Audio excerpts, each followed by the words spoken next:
The insurgency in Cameroon's two Anglophone regions rages on despite fierce attempts by government forces to snuff it out.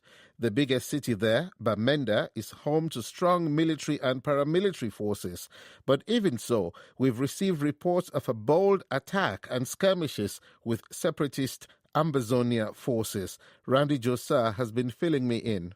Last night in Bamenda, people had very little sleep. About 10:30 in the night, residents said they heard gunshots which went on till dawn. And this morning, soldiers brought in a corpse of a civilian into the hospital, state-run hospital, and this body has not been identified. But sources in the hospital say the soldiers just said it was the body of an Amazonian fighter. I also know now that one police officer was killed, 8 of their colleagues were wounded, and this same police sources say they killed 3 Ambazonia attackers. They were on night patrol when they came under attack. And where in Bamenda did this happen? The areas where there was serious gun shooting was just around the regional hospital called Azire. It's a high-density area. So many houses, people can come from different to spring surprise attacks on a patrolling car, as it happened last night, according to the police. Is it surprising that there has been an attack like this in Bamenda? Because this is the biggest town in the Anglophone regions. They've put some serious military personnel and paramilitary personnel in this particular town.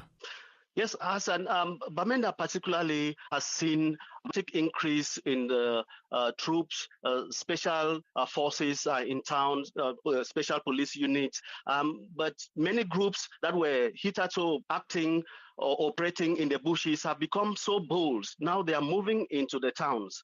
And so we are seeing many of these attacks in areas like Batibo, Bamenda, or in the southwest region like Muyuka, Kumba, and Mutengeni, where a gendarme officer was killed yesterday. You say now many groups are launching attacks. Do we know if any one particular group has claimed responsibility for the skirmishes last night? No group has claimed responsibility for last night's attacks, but we know that groups like the ADF, the Red Dragons operating in the southwest region, that many of them that are coming up, some basically do not have any names, just young people who are grouping themselves in the different villages, different communities, and trying to impose their own laws. Gunmen are now imposing their own laws.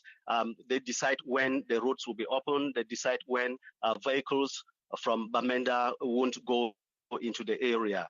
It is so difficult for travelers. So have you been able to gauge the mood of people in Bamenda today? Yes, in Bamenda, people generally live in fear, but also this prolonged crisis is changing habits.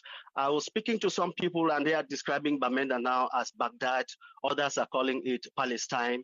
And this tells you that they're getting used to gunfire, whether by day or by night. Has there been any official government reaction to what went on overnight? No, the government has not specifically addressed this last night's shooting or the shooting in Junction Town in the southwest region yesterday. But the Prime Minister 2 days ago launched what he calls an emergency assistance program where funds are being collected now to help people who are displaced internally, people who are in the bushes, others who have run into the towns fearing for their lives.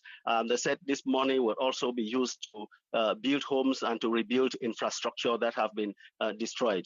But the mood in the public, people are just wondering why the government, instead of focusing on winning a broad-based, genuine dialogue, it is instead taking what they think is the second step, trying to address what caused this conflict in the first place. Randy Josa in Yaoundé.